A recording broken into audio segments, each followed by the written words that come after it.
ओम शांति।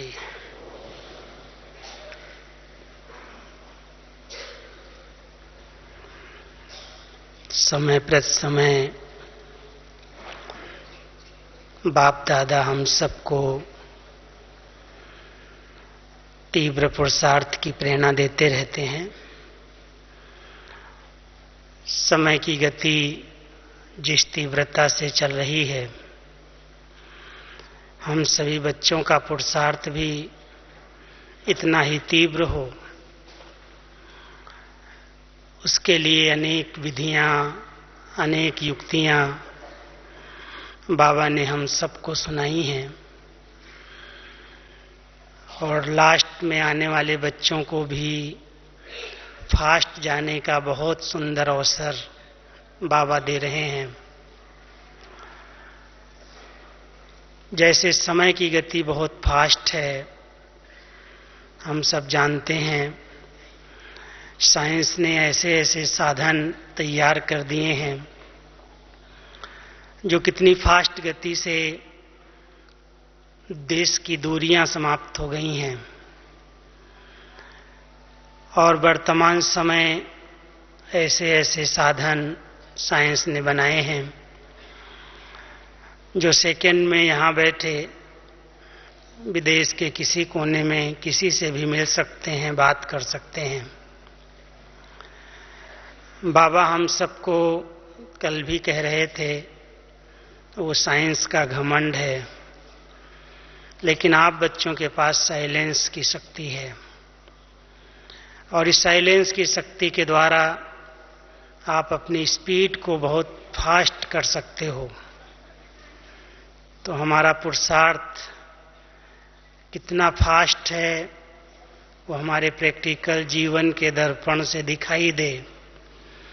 बहुत सुंदर विषय है और हम सभी अपने जीवन से ही बाबा को, बाबा के ज्ञान को प्रत्यक्ष कर रहे हैं। अगर जीवन हमारा उत्तम है, श्रेष्ठ है, चरित्रवान है, तो किसी को बताने की, ज्ञान सुनाने की भी जरूरत नहीं पड़ती है। अपने आप उनको आता है कि आपको ऐसा जीवन किसने दिया, कैसे आपने ऐसी जीवन बनाई है। क्योंकि इस दर्पण से लोगों को बहुत कुछ दिखाई देता है। जीवन ही दर्पण है। वैसे भी दर्पण के आगे अगर कोई चला जाए तो उसको अपना पूरा ही रूप, रंग, हुलिया दिखाई देता है। कहाँ पर कौन सा दाग है, किस प्रकार से हमारी बनावट, सजावट है, वो सब हम दर्पण के आगे देख सकते हैं। और बाबा ने हमारी जीवन ही ऐसी बना दी है जो लोगों के लिए दर्पण का काम करती है। ज्ञान हमारे स्वरूप में आता जाता है तो ये जीवन दर्पण बन जाती है। तो आज हम आप सबको बाबा के द्वारा बताई हुई तीव्र पुरुषार्थ की कुछ विधियां, तीव्र पुरुषार्थ किसे कहा जाता है और कैसे हम सभी तीव्र पुरुषार्थ करके अपनी ऊंचे से ऊंची मंजिल को प्राप्त कर लें। जब किसी मार्ग पर चलना होता है और तीव्रता से चलना होता है तो बहुत सी बातों का ध्यान रखना पड़ता है। वैसे भी अगर आप किसी साधन से यात्रा करते हैं और उसकी गति फास्ट है तो चलाने वाले उसको बहुत कंट्रोल में रख करके चलाते हैं, नहीं तो एक्सीडेंट होने का भी डर रहता है। तो हम सबको बाबा समय के अनुसार संपन्न और संपूर्ण बनाने के लिए फास्ट गति का पुरुषार्थ कराना चाहते हैं। और शुरू से आज तक बहुत सी ऐसी युक्तियां बाबा ने बताई हैं जिससे हमारे पुरुषार्थ में तीव्रता आ जाए। क्योंकि जब तीव्रता होती है, लगन होती है, तो कोई भी बात को, कोई भी विघ्न को पार करना बहुत सहज होता है। नहीं तो छोटी छोटी बातें भी अनेक प्रकार की रुकावट डाल देती हैं। और चलते हुए मार्ग में अगर बार बार रुकावट आती है, रुकना पड़ता है, तो आप समझते हैं उस पुरुषार्थ की स्पीड क्या होगी, कब पहुंचेंगे। तो मार्ग की रुकावटें समाप्त हो जाएं, ट्रैफिक समाप्त हो जाए। जैसे उस ट्रैफिक में अगर कोई फंस जाता है तो पहुंचने का समय अगर 1 घंटे का 2 घंटे का होता है तो उसमें 3 घंटे 4 घंटे भी लग जाते हैं। बहुत समय, बहुत एनर्जी, बहुत संकल्प उसके पीछे व्यर्थ जाते हैं। ऐसे ही हम सभी तीव्र पुरुषार्थी आत्माएं अगर किसी भी कारण से बीच बीच में रुक जाती हैं या चलते चलते मार्ग परिवर्तन हो जाता है तो भी बहुत समय व्यर्थ चला जाता है। स्पीड बहुत फास्ट हो पुरुषार्थ की, लेकिन चलते चलते आप रास्ता बदल दें, भले 2 किलोमीटर 3 किलोमीटर उल्टे रास्ते पर चले जाएं और फिर आपको लगे नहीं ये गलत रास्ते पर हम आ गए हैं, वापस चलो, तो मैं समझता हूं वो 2-3 किलोमीटर जो आप चले गए उल्टे रास्ते पर, पीछे आने में जो मेहनत और तकलीफ का अनुभव होता है, जो संकल्प चलते हैं, लगता है बहुत कुछ हमने व्यर्थ कर दिया। वो स्पीड जो थी उसमें ब्रेक लग गई। तो हमारे पुरुषार्थ में भी कई बार चलते चलते कहीं न कहीं रास्ता अगर मुड़ गया, बाबा ने हम सबको सीधा रास्ता दिखाया है।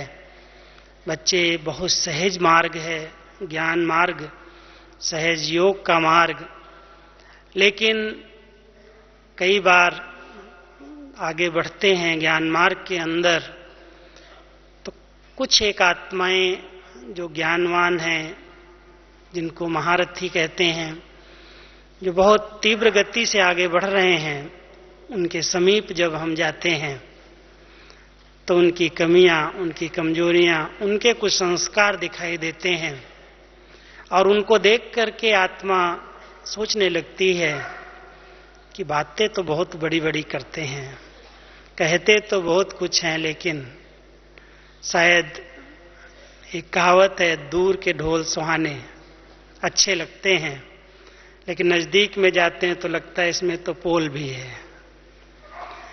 तो कई बार हमारा मार्ग वहां पर स्लो हो जाता है या परिवर्तित हो जाता है। हम दूसरों को देख करके अपने पुरुषार्थ को ढीला कर लेते हैं। इसलिए बाबा हम सबको बहुत सुंदर युक्तियां बताते हैं। बच्चे, तुम किसी को भी नहीं देखो, केवल सी फादर फॉलो फादर। आत्माएं नंबरवार हैं, पुरुषार्थी हैं और हर एक अपने अपने पार्ट अनुसार अपने लक्ष्य को प्राप्त कर रही हैं। अगर आपको नंबर 1 आना है, रेस करनी है, विजयी माला का मणका बनना है, तो आपको अपनी मंजिल सामने रखनी है। 4 बातें मैं आपके ध्यान पर दूंगा। जिस लक्ष्य से हम सब बाबा के बच्चे बने हैं, उस उद्देश्य को, उस लक्ष्य को सदा स्मृति में रखें कि हम किस लिए यहां पर आए हैं। बाबा ने हमें चुना है, बाबा ने हमें अपना बनाया है। इसके पीछे क्या राज है, बाबा मुझे क्या बनाना चाहता है, और उसी लक्ष्य को स्मृति में रख, उसी गोल को स्मृति में रख। यदि हम पुरुषार्थ की रेस करते हैं तो मंजिल पर समय पर पहुंचना सहज है। और अगर लक्ष्य परिवर्तित हो गया, उस गोल को भूल गए कि हम तो यहां आए थे मनुष्य से देवता बनने के लिए, या ब्राह्मण सो फरिश्ता और फरिश्ता सो देवता बनने के लिए, तो जब से हम बाबा के बच्चे बने हैं, हर एक अपने इस लक्ष्य को सामने रख करके देखते चलें कि क्या वो फरिश्तापन की क्वालिटीज, उस लक्ष्य की ओर हम आगे बढ़ रहे हैं या बीच बीच में रुकावटें आती हैं, बोझ आ जाते हैं। और लक्ष्य के अनुसार जैसा लक्ष्य रखा जाता है लक्षण भी वैसे आते हैं। इसलिए लक्ष्य के अनुसार लक्षण हैं, या लक्ष्य बड़ा ऊंचा है और लक्षण में थोड़े थोड़े कमियां दिखाई देती हैं। खुद की कमियां खुद के दर्पण में हम बहुत स्पष्ट देख सकते हैं।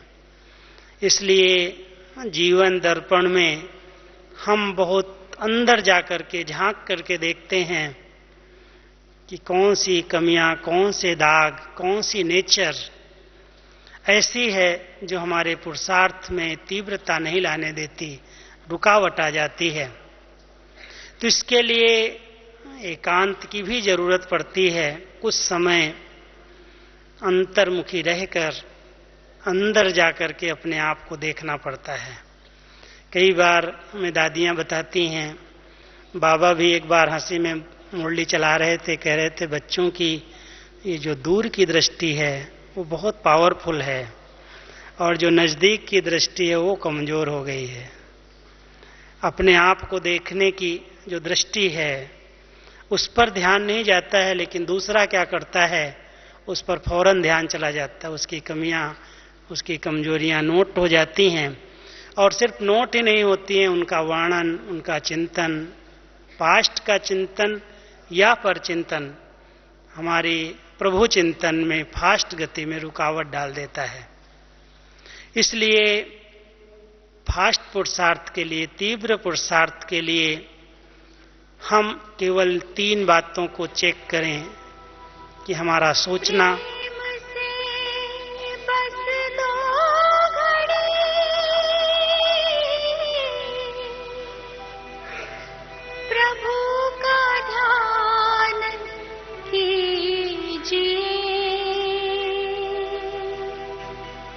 तीव्र पुरुषार्थ की जो बात चल रही है उसमें हमारा सोचना, बोलना और करना, जब तीनों की समानता हो जाती है, जो कुछ हम सोचते हैं वही मुख से बोलते हैं और वही कर्म में करते हैं। ऐसे नहीं है सोचना बहुत ऊंची बातें, बोलने में कुछ साधारणता और कर्म उससे भी साधारण हो जाएं। इसलिए सोचने के साथ साथ बोल और कर्म भी इतने श्रेष्ठ और ऊंचे हों, तीनों की समानता ही तीव्र पुरुषार्थी की निशानी है। और साथ साथ बाबा कहते हैं जो कुछ बाबा के मुख से निकलता है तुरंत हाँ जी करना और उसी पुरुषार्थ को करने लग जाना।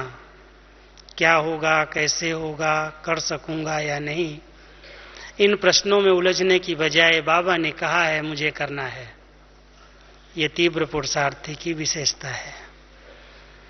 जो करना है अब करना है, कब नहीं।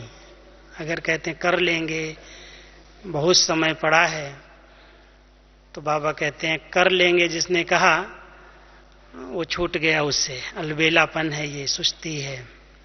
इसलिए जो सेवा, जो पुरुषार्थ की बातें हमें बताई जाती हैं, जो श्रीमत मिलती है, तो जो मैं 4 बातें आपको बता रहा था, एक पहला लक्ष्य हमारे सामने है, उद्देश्य, और दूसरा बाबा का आदेश क्या है, श्रीमत क्या है। अगर आदेश को हम सामने रखते हैं तो आदेश मिला, फरमान मिला, और जो तुरंत फरमान पर चलते हैं उसको पालन कर लेते हैं, फरमान बरदार हैं, वो तीव्र पुरुषार्थी कहलाते हैं। अगर कर लेंगे, देखेंगे, बड़ी बात है, किसने अभी तक किया है, इस प्रकार के संकल्प उसमें मिक्स हो जाते हैं तो पुरुषार्थ ढीला हो जाता है। इसलिए बाबा का आदेश माना, सतगुरु की आज्ञा है, फरमान है, बाबा ने कहा है मुझे करके दिखाना है, उसमें कोई भी संकल्प में भी संशय ना आए मैं कर सकूंगा या नहीं। अगर नहीं मैं कर सकता तो बाबा कहता ही नहीं, मैं जरूर करूंगा, और मैं नहीं करूंगा तो कौन करेगा। इसलिए इस समान में रह करके बाबा ने हमारे में उम्मीदें रखी हैं, आशाएं रखी हैं, आदेश दिए हैं। उस आदेश को मुझे पालन करना है, मैं करके दिखाऊंगा। अगर इस प्रकार का संकल्प है तो पुरुषार्थ में तीव्रता आ जाती है। और तीसरी बात है, उद्देश्य आदेश के साथ साथ जो बाबा ने संदेश हम सबको दिया है सुनाने के लिए, वो संदेश सबको हम सुनाते चलें। जो संदेश अभी जन जन तक पहुंचाया जा रहा है, हर आत्मा को बाबा का संदेश मिल जाए, उसके लिए समय, श्वास, संकल्प, तन, मन, धन जो कुछ बाबा ने दिया है वो सेवाओं में सफल हो। संदेश में पहुंचने में कोई उलहना न दे कि आपको इतनी सब बातें पता थी, भगवान के अवतरण के बारे में आपको मालूम था, आपने उसका फायदा उठाया, आपने अपना अधिकार लिया, लेकिन आपने मुझे क्यों नहीं बताया। तो संदेश बाबा का पहुंचाने का कर्तव्य फास्ट गति से हो, और जब ये तीव्र गति से संदेश पहुंच जाएगा तो हम सब जानते हैं सहज ही समय समीप आ जाएगा परिवर्तन का। तो संदेश के साथ साथ बार बार बाबा हमको कहते हैं, बच्चे अपने स्वदेश की भी स्मृति रखो। तीव्र पुरुषार्थ उसी का हो सकता है जिसको बार बार याद रहता है कि अब तो जाना है। कैसे जाना है? सजाएं खा करके तो नहीं जाएंगे। इसलिए बाबा कहता, बच्चे ऐसा तीव्र पुरुषार्थ करो जो पुराने संस्कार, पुरानी आदतें ईश्वरीय आदतों में बदल जाएं। संगम युग पर हम सब अपनी ऐसी आदतें बना लें, ऐसे स्वभाव बना लें जिससे हमें कोई भी प्रकार का कष्ट न हो और अन्य आत्माओं को भी उसे सुख की अनुभूति हो। वो ईश्वरीय संस्कार बन जाएं। ईश्वरीय संस्कारों पर जिनका ध्यान है, कैसे बनेंगे ईश्वरीय संस्कार? क्योंकि वो संस्कार प्रबल हैं जो 63 जन्मों से चले आए हैं। बीच बीच में थोड़ा सा भी अगर अटेंशन कम होता है तो बाहर आ जाते हैं, उछल जाते हैं। चाहे वो काम विकार का संस्कार है, चाहे क्रोध का है, चाहे लोभ वृत्तियों का है, मोह का है, अहंकार का है, या कोई भी ऐसा उसका बाल बच्चा ईर्ष्या है, द्वेष है, नफरत है, घृणा है, वैर है, बहुत सी उसकी रचना है। वो संस्कार बने हुए हैं, आदतें बनी हुई हैं, और बीच बीच में वो प्रबल आदतें अपना वार कर देती हैं, हार खिला देती हैं।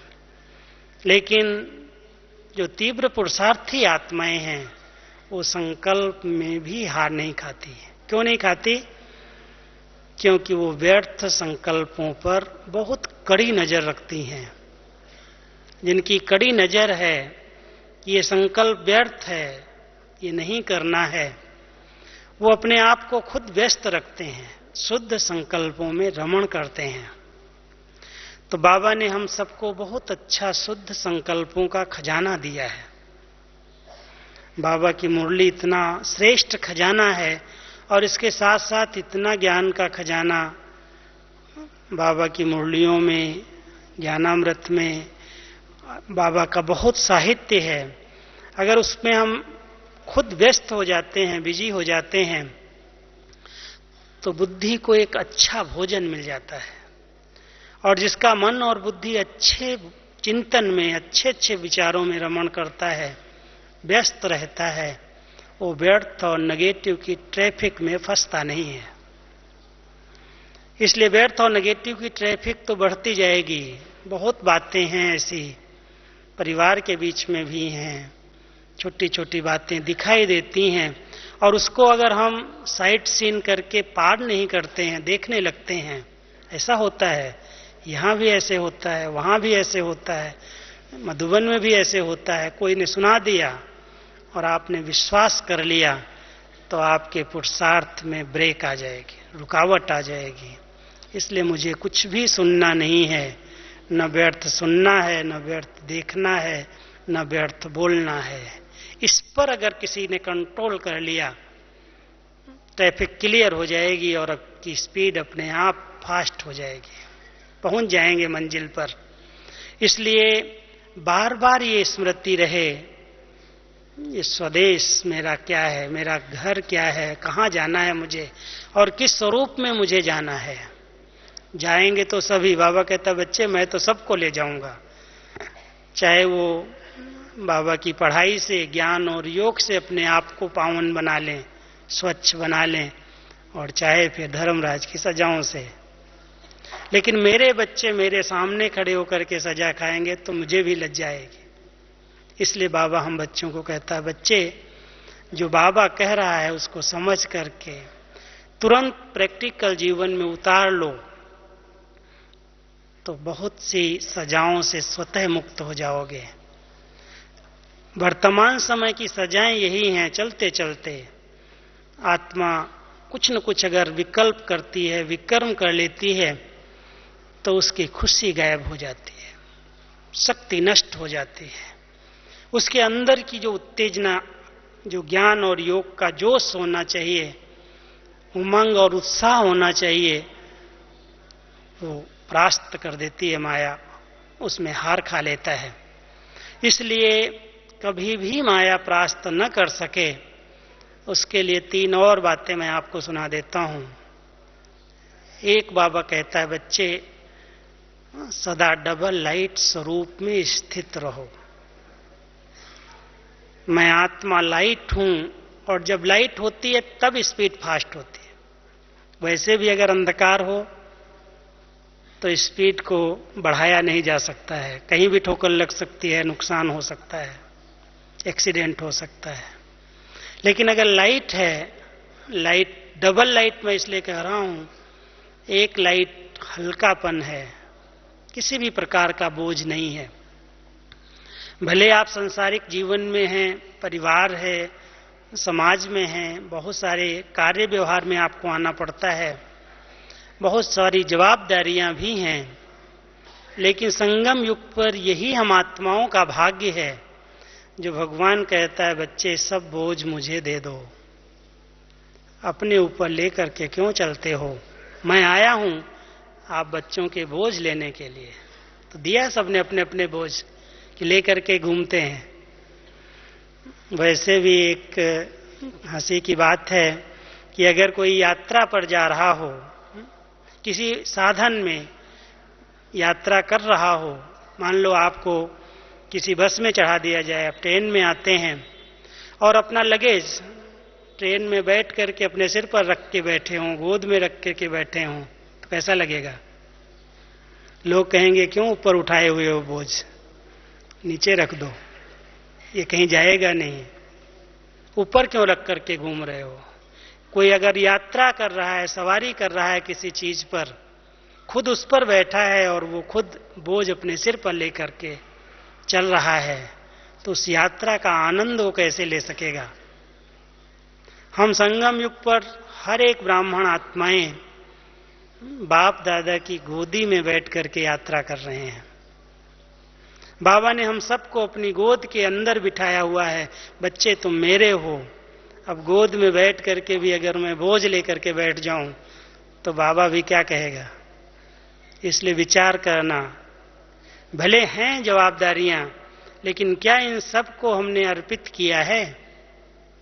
जब तक हमने बाबा के आगे अपने बोझ अर्पित नहीं किए तब तक डबल लाइट स्थिति नहीं होगी, और डबल लाइट स्थिति नहीं होगी तो पुरुषार्थ में तीव्रता नहीं आ सकती। बोझ वाला कभी भाग नहीं सकता, दौड़ नहीं सकता, चाहे वो शरीर का ही बोझ क्यों न हो।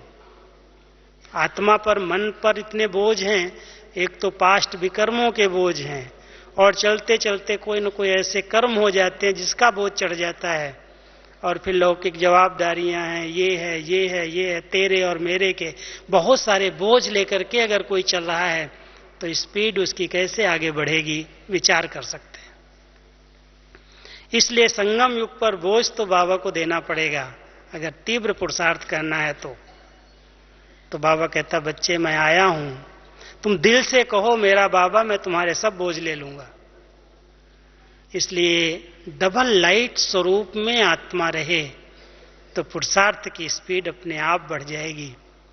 लेकिन लाइट है, उसके साथ अगर माइट नहीं है तो ऊंची चढ़ाई पर चढ़ना संभव नहीं है।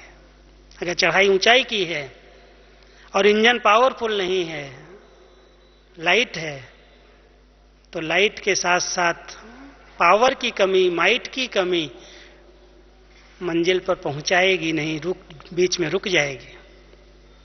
इसलिए ऊंची मंजिल के हम सब राही हैं। क्या हमारा लक्ष्य है कि हमें संपन्न बनना है, संपूर्ण बनना है। किसी से भी पूछो, नए बच्चे से भी बाबा के पूछ लो, आप क्या बनना चाहते हो, तो कहेगा मैं बाप समान बनना चाहता हूं। बहुत ऊंचा लक्ष्य है हम सबके सामने, और उसी लक्ष्य के प्रमाण इतनी ऊंची चढ़ाई पर चढ़ने के लिए माइट है। हम बाबा से शक्ति लेते हैं, या जब समय बीत जाता है तब याद आता है कि बाबा भी हमारे साथ है। कई बार हमें दादी कहती है, गुलजार दादी हमेशा कहती है, जब भगवान आपके साथ कंबाइंड है, तुम भले कमजोर हो, साथी कौन है?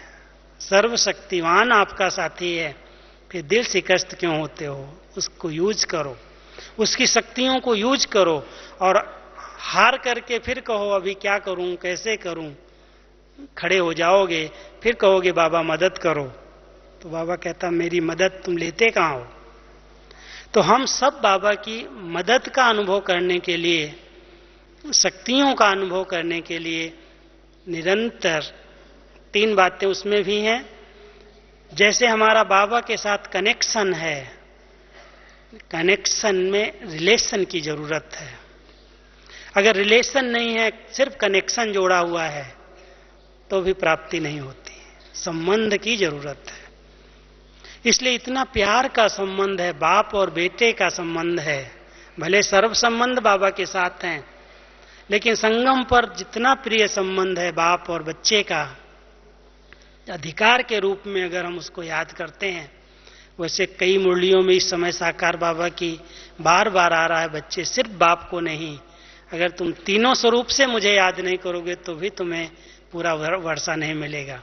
मैं बाप भी हूं, टीचर भी हूं, सतगुरु भी हूं। तो ये जब भी याद करो बाबा को, तो तीनों स्वरूप याद आने चाहिए। क्योंकि अगर सिर्फ बाप की पालना में पल रहे हो, पढ़ाई नहीं है, तो भी स्टेटस नहीं मिलेगा। सतगुरु की श्रीमत पर कहीं भी अलबेले हो गए तो श्रेष्ठ पद से वंचित हो जाओगे।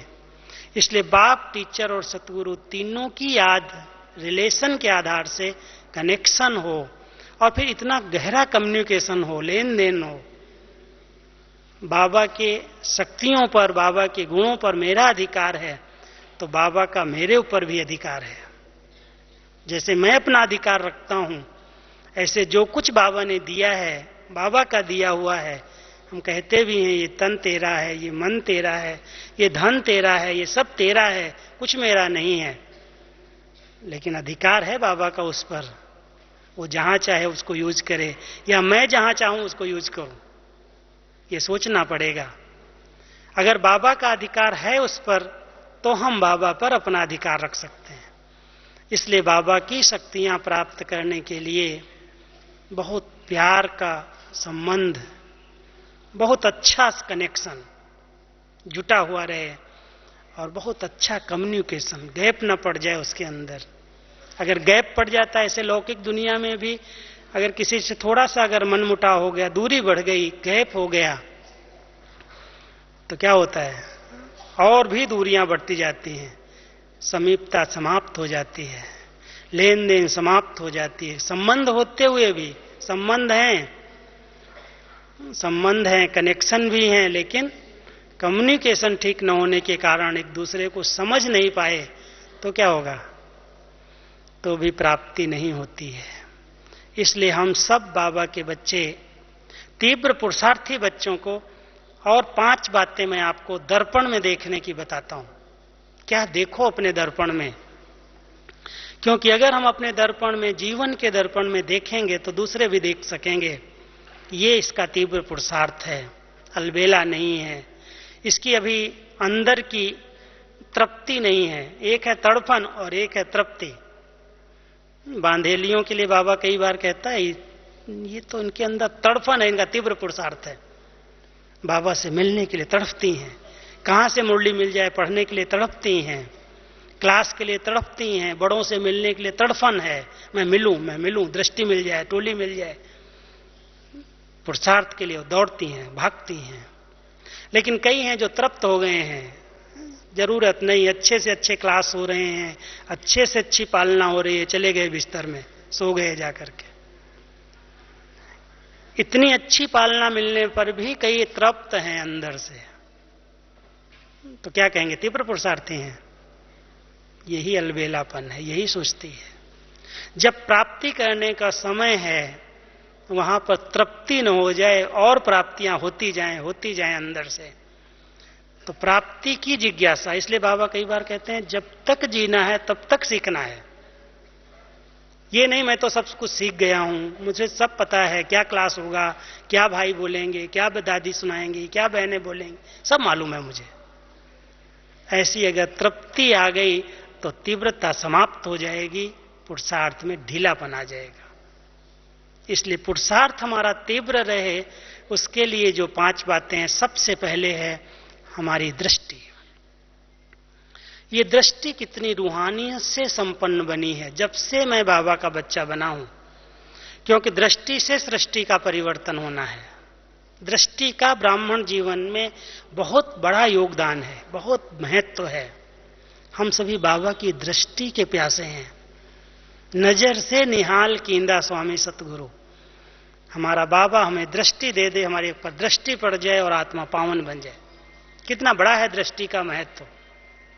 लेकिन केवल बाबा की दृष्टि का महत्व नहीं है, हर एक आत्मा जो तीव्र पुरुषार्थ कर रही है उसकी दृष्टि में कितनी रूहानियत है, कितनी अलौकिकता है, उसकी दृष्टि से कैसे परिवर्तन हो रहा है, खुद का परिवर्तन भी, और जो सन्मुख आए जिस पर यह दृष्टि पड़ जाए उसके विकल्प समाप्त हो जाएं, विकर्म समाप्त हो जाएं, वो बहुत शांति का, स्नेह का, अपनत्व का अनुभव कर ले। ऐसी एक निश्चल दृष्टि हमारी बन जाए, प्रेम पूर्ण दृष्टि बन जाए, स्नेही दृष्टि बन जाए, रूहानियत की दृष्टि बन जाए, तब ये जीवन दर्पण बन जाएगा। दर्पण से देखते हैं तो दृष्टि से सृष्टि दिखाई देने लगती है। ये दृष्टि जो है, इसलिए बाबा कहता है बच्चे दृष्टि जब लेते हो किसी से तो उसकी भ्रकुटी में देखो, शरीर पर नहीं देखो। उसकी जो क्वालिटीज हैं, जो उसकी डेवलप की हुई विशेषताएं हैं, वो भ्रकुटी आसन पर जब दृष्टि जाएगी तो वो दृष्टि के द्वारा आप तक शक्ति आएगी। कल के प्रश्नों में शायद था, लेकिन सब प्रश्नों का उत्तर नहीं मिला। किसी ने बात पूछी थी, मुझे बताया गया था कि दृष्टि का क्या महत्व है योग में, क्या दृष्टि लेनी चाहिए या नहीं। ठीक है, हम अपने तरह से योग करते हैं, लेकिन अगर कोई पावरफुल आत्मा सामने बैठी हुई है, योगी आत्मा सामने है, जिसकी दृष्टि बहुत शुद्ध है, पवित्र है, रूहानियत से संपन्न है, अच्छे वाइब्रेशन आ रहे हैं दृष्टि से, तो उसकी दृष्टि में भी भ्रकुटी के बीच में आत्मा को देखना, क्योंकि दोनों दृष्टि के बीच में भ्रकुटी है, आत्मा वहां विराजमान है। तो आत्मा को देखने से उसकी क्वालिटीज अपने अंदर आती जाएंगी। तो सबसे पहले हम अपनी दृष्टि को कहां तक शुद्ध आत्मिक और रूहानियत से संपन्न बनाया है वो चेक करें। ऐसा नहीं बार बार देह पर, रूप पर, रंग पर, किसी के बार बार दृष्टि चंचल हो जाती है, खराब हो जाती है। दृष्टि बहुत धोखा भी देती है, इसलिए बाबा कहते हैं आंखें बहुत धोखा देती, सबसे ज्यादा धोखा देने वाली हैं। इसलिए ध्यान रखना है, तीव्र पुरुषार्थी आत्माएं अपनी दृष्टि को कितना निर्मल, कितना स्वच्छ, कितना पवित्र बनाया है।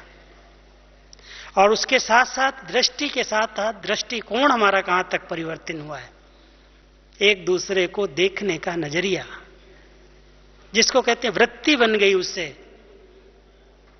अगर हम किसी को कोई अशुद्ध रूप में, गलत रूप में, दैहिक रूप में देखते जाते हैं तो हमारी वृत्तियों के अंदर उसके प्रति क्रिमिनलिटी आ जाती है, अशुद्धता आ जाती है। इसलिए बाबा ने हमारी दृष्टि का परिवर्तन किया। हम तो ये कहते हैं कि बाबा बहुत बड़ा ऑपरेशन सबसे पहला अपने बच्चों का करता है, आंखों का।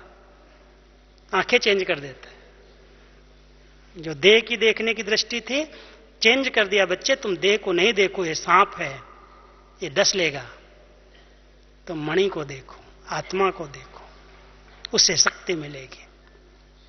तो दृष्टि परिवर्तित हुई और दृष्टिकोण बदल गया, हमारी वृत्तियां चेंज हो गई।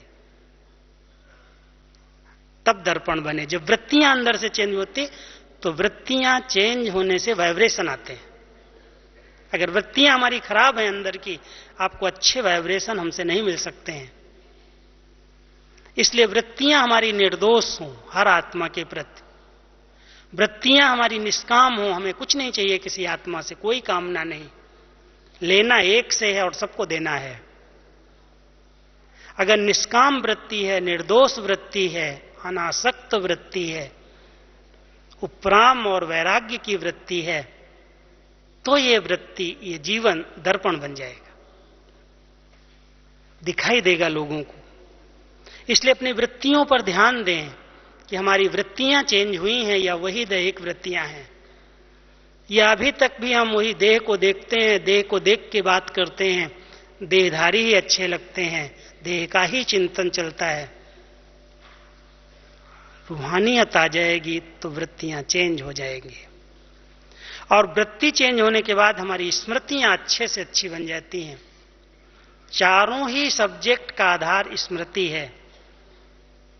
ज्ञान की भी स्मृति दिलाई, बच्चे तुम क्या थे, क्या बने हो, क्या बनोगे। तीनों कालों की स्मृति दिलाई बाबा ने, त्रिकालदर्शी बनाया है।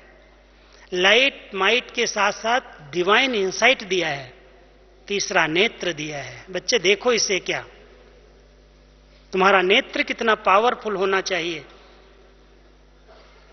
इसलिए तीसरा नेत्र देकर के पास्ट, प्रेजेंट और फ्यूचर को, आदि मध्य अंत को देखना बाबा ने हम सबको सिखाया है। देखते हैं हर एक आत्मा का पास्ट कितना अच्छा है, पूज्य आत्मा थी। प्रेजेंट में भगवान की पालना के अंदर है, ब्राह्मण आत्मा है और बनने वाली देवता है। डिवाइन इंसाइट से हम देख रहे हैं, तीसरे नेत्र से, दिव्य नेत्र से क्या दिखाई देता है कि कितनी पूज्य आत्माएं हैं हम सभी, जिनकी मंदिरों में पूजा हो रही है, जिनके आगे भक्त लाइन में खड़े हुए हैं आरती उतारने के लिए, दर्शन करने के लिए। ये सब आत्माएं यहां इकट्ठी हुई हैं, ये पूज्य आत्माएं हैं। पास्ट में पूज्य आत्माएं हैं और वर्तमान में ब्राह्मण, डायरेक्ट ब्रह्मा मुख की संतान शिव बाबा की पालना के अंदर पल रही हैं। और भविष्य इनका कितना उज्जवल है, जो यही देव आत्माएं बन करके स्वर्ग में अपना राज्य भाग पाने वाली हैं। ऐसी डिवाइन इंसाइट बनी है, स्मृति ये रहती है। हम सब अपने अपनी स्मृतियों को चेक करें। अगर ऐसी स्मृति रहती है तो यह जीवन दर्पण बन जाएगा। फिर है बोल, क्योंकि बोल अगर साधारण है, अधिक है, जो आता है हम बोल देते हैं, जब आता है बोल देते हैं। बहुत से बोल से बहुत से नुकसान होते हैं। ध्यान रखें, हर एक ब्राह्मण आत्मा, बोल पर संपूर्ण कंट्रोल चाहिए। जो आया बोल दिया, जब आया बोल दिया, जैसा आया बोल दिया, बिना सोचे समझे बोल दिया। ये बोल बहुत नुकसान करते हैं, संबंधों में दूरियां बढ़ा देते हैं। इसलिए बोल में मधुरता, बोल में एक सम्मान, जो बोल आवश्यक हैं वही निकलें, युक्ति युक्त हैं वही बोल बोलें। हर एक का अगर बोल पर ध्यान है तो उसका पुरुषार्थ अपने आप तीव्र हो जाएगा। अगर बोल में मधुरता नहीं है, बोल में पवित्रता नहीं है, बोल में अंदर का सम्मान और सम्मान देने की भावना नहीं है, अहंकार दिखाई देता है, नम्रता नहीं है, तो ये बोल दुखदायी बन जाएंगे। इसलिए बोल पर कंट्रोल। पांचवी बात है कर्म। ब्राह्मण आत्माएं कौन से कर्म कर रही हैं, हर एक को अपने कर्मों पर बहुत ध्यान देना है। सतयुग के अंदर हमारे कर्म अकर्म बनेंगे, द्वापर से कर्म विकर्म बने हैं, लेकिन संगम युग ही है जब हम अपने हर कर्म को सुकर्म बना सकते हैं बाबा की याद से, और ऐसे सुकर्म जो सुख दें और सुख लें, संतुष्ट रहें और सबको संतुष्ट करें, प्रसन्न रहें और सबको प्रसन्नचित्त बना दें। तो अगर हम सभी अपने जीवन को तीव्र पुरुषार्थ के द्वारा दर्पण बनाना चाहते हैं प्रैक्टिकल में, तो इन पांचों बातों को चेक करें। जैसा बाबा चाहता है वैसा हमारा ये जीवन है, प्रैक्टिकल में है। हमारी दृष्टि कैसी है, हमारी वृत्तियां कैसी हैं, हम किन स्मृतियों में सदा रहते हैं, पास्ट की स्मृतियां, बीती हुई गलत बातों की स्मृतियां, कोई ऐसे कर्म हुए उनकी स्मृतियां हैं, या अच्छी स्मृतियां ज्ञान की, योग की, धारणाओं की, अपने ब्राह्मण जीवन की, बाबा की स्मृतियों में हम रहते हैं कोई। और हमारे बोल कैसे हैं, फिर हमारे कर्म कैसे हो रहे हैं, अगर इन बातों पर हमारा संपूर्ण ध्यान है तो ये जीवन अपने आप एक प्रैक्टिकल दर्पण बन जाती है। लगता है इसका पुरुषार्थ बहुत तीव्र है, बाबा जो कहता है वो ये कर रहा है, कल पर नहीं छोड़ा है, कल तो काल का नाम है। जो आज का है बाबा ने मुझे अभी अभी करके दिखाना है, तो अभी अभी क्या करेंगे सभी, आज के दिन सभी, विशेष कल बाबा से मिलने का दिन है। और बाबा से मिलने के लिए, क्योंकि अव्यक्त रूप में बाबा आता है, साकार तो नहीं है, अव्यक्त स्थिति की जरूरत है। और अगर जरा भी व्यक्त भान होगा तो अव्यक्त मिलन का आनंद, वो सुख अनुभव नहीं कर पाएंगे। इसलिए सभी अभी से व्रत ले लो, मन और मुख, मुख के साथ साथ मन भी बिल्कुल शांत, व्यक्त भावनाओं से परे हो जाए। अगर इतनी अंदर की गहरी शांति, आनंद, सुख, सिर्फ सुख ही शांति नहीं, ऐसे ऐसे आनंदित हो आत्मा अंदर अंदर, तो जितना अभी से मन और मुख का मौन रखेंगे, अव्यक्त स्थिति में रहेंगे, बाबा से गुड नाइट करो, साइलेंस में सो जाओ, फिर साइलेंस में उठ करके सारा दिन ऐसी स्थिति बना लो, तो बाबा जब आएंगे तो आपको दर्शन हो जाएगा कैसे बाबा अपने वतन से लाइट के घेरे में, ब्रह्मा के लाइट के शरीर के द्वारा प्रवेश हुए दादी में और मुरली चलाई, दिखाई देने लगेगा। स्थूल नेत्रों से देखने की बात है नहीं, लेकिन अनुभव के नेत्र, जिसको आज बाबा की मुरली में था, देखा है बाबा को। बार बार बाबा पूछ रहे थे बाबा को देखा है, तो कोई हाथ नहीं उठा रहे थे, बाबा को तो कईयों ने देखा ही नहीं है। बाबा ने कहा बच्चे, देखने से भी ज्यादा अनुभव के नेत्र काम करते हैं, आप सब ने देखा है। तो कल हम बाबा को अनुभव के नेत्र से देखेंगे, ठीक है, लेकिन देख वही सकेंगे, अनुभव के नेत्र उन्हीं के खुले रहेंगे जो बहुत अव्यक्त स्थिति में रहेंगे। तो सभी सारा दिन मौन में, अव्यक्त स्थिति में रह करके सारे दिन का आनंद लेना और प्रभु मिलन का शाम को रस प्राप्त करना। ओम शांति।